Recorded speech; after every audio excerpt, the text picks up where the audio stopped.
Мектептегі төбелестер. Білмесеңдер, мені мектепті бітіргеніме 5 жылдай болып қалды. Бірақ мектептегі ең есте қалған оқиғалар бұлар төбелестермен байланысты. Жоқ, мені мектепті тек жаман заттармен ассоциация жасайды деп ойлап қалмаңыздар. Жоқ, мектепте де қызықты көңілді күндер өте көп болды. Бірақ бүгін біз арнайы мектептегі төбелестер жайлы айтатын боламыз. Мен ойымша бұл тақырып көпшілігіне қызық болуы керек. Егер де сіз бала болсаңыз, сіз де бәлкім мектепте төбелескен шығарсыз. Айтпақшы, мен бұл мульт арқылы ешкімді төбелеске итермелегім келіп отырған жоқ. Керісінше, мектепте төбелесу ешқашан дұрыс затқа келмейді. Соны ескеріп жүріңіздер. Ал мен өз мектебімде болған оқиғамды сіздерге айтайын. Жалпы мен мектебім туралы айтатын болсақ, ол ешқандай лицей немесе тағы басқа жоғары білім беретін мектептерге жатпаған. Бұл қарапайым мектеп болған. Ал қарапайым мектептерде тәртіп және қадағалаушылық аса қатты болмайды. Сол себепті қарапайым мектептерде неше түрлі оқушыларды кездестіруге болады. Біреулері сені жақтыртпауы мүмкін, ал біреулері сені сынауы мүмкін. Бір қызығы, мен оққан кезде 5-6 сыныптарда интернет деген әрбір адам телефонында болмаған. Телефон тұғылы адамдардың үйінде де интернет болмаған. Ал қолымызда максимум кнопочный Nokia телефондары болды. Соның өзіне де шексіз қуанатын едік. Көріп отырғаныңыздай, ол кезде интернет жоқ. Яғни оқушы уақытын қайда өткізетінін білмейді. Ал баланың ата-аналары күні бойы жұмыста болады. Кеште бір келеді. Сол себепті оқушы достарымен күні бойы жүреді. Сөйтіп жүріп біреуге де ұрынады. Ар жағы төбелеспен аяқталады. Қазір бір жақсысы интернет бар. Балдар ақылды.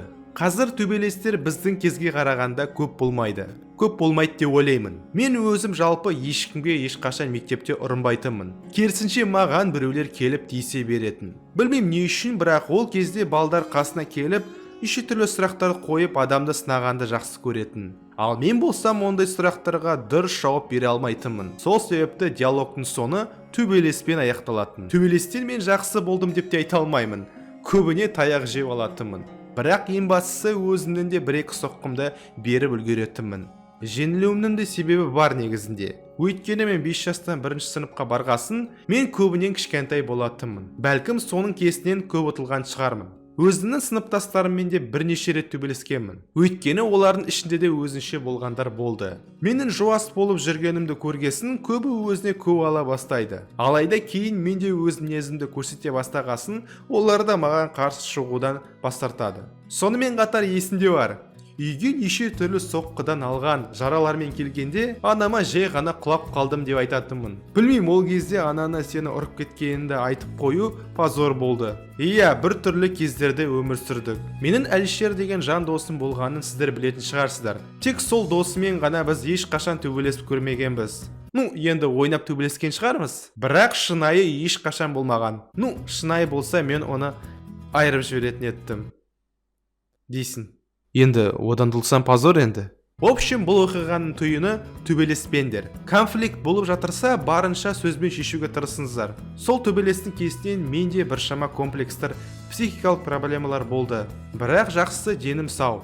Сол себепті ешкімге ондайды тілемеймін. Төбелеспен біреуді ұрумен сіздер өздеріңді төмен көрсетесіздер. Өзінен кем, өзінен кішкентай, өзінен әлсіз адамды ұрып, сосын сонымен мақтану бұл шынымен де позор. Керісінше жақсы заттар, жақсы істер мектепте көп жасаңыздар. Сол кезде ғана мақтануға болады. Ал осымен мен аяқтайын. Сау болыңыздар.